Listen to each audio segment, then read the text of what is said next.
Let's now learn the causes for the First World War. Causes are the Franco-Prussian War, which took place in the year 1870 to 71, nationalism and imperialism, race for armaments, division of Europe into two hostile blocs or camps, Sarajevo crisis, or the immediate cause. Now let us see the first cause, Franco-Prussian War, which took place in the year 1870 to 71. Germany annexed two important places of France, such as Alsace and Lorraine. Germany did not want to give it away, while France did not want to part with it. And both of them targeted over Morocco in Africa. And thus, war was inevitable as there was a clash for establishing colonies in Africa. Now let us see how nationalism and imperialism led to the First World War. Now I have written certain words which are connected to nationalism. So as I explain, you shall understand the words written on the board. So what do you mean by nationalism?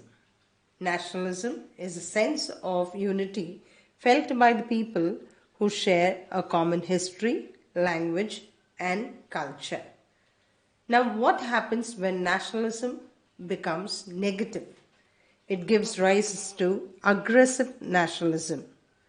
So, love towards one's own country demanded hatred towards the other, which ultimately led to extreme pride.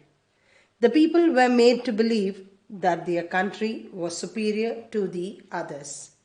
And this in turn developed into narrow interest, which also led to egoism between one country to the other country. So each country thought about its own interests and did not care about the others.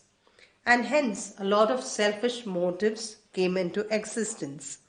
For example, France wanted Alsace and Lorraine from Germany. In the same way, Italy wanted Trentino and Trieste from Austria. Thus developed the expansionist policy in the name of nationalism. Each and every country wanted to grab many colonies under their control. And hence, therefore, military strength became synonymous. Stockpiling of deadly weapons began to rise. So one country began to stockpile the deadly weapon in the name of safety. Looking at one country, the other country followed. And thus, this particular nationalism gave rise to aggressive nationalism, which means love towards one's own country demanded a hatred towards the others. Now let us see about imperialism. What does imperialism mean? Was India under an imperialistic rule? Yes, of course, we studied in the revolt of 1857. India was under the regime of the Britishers. And the Britishers exploited us in all walks of life.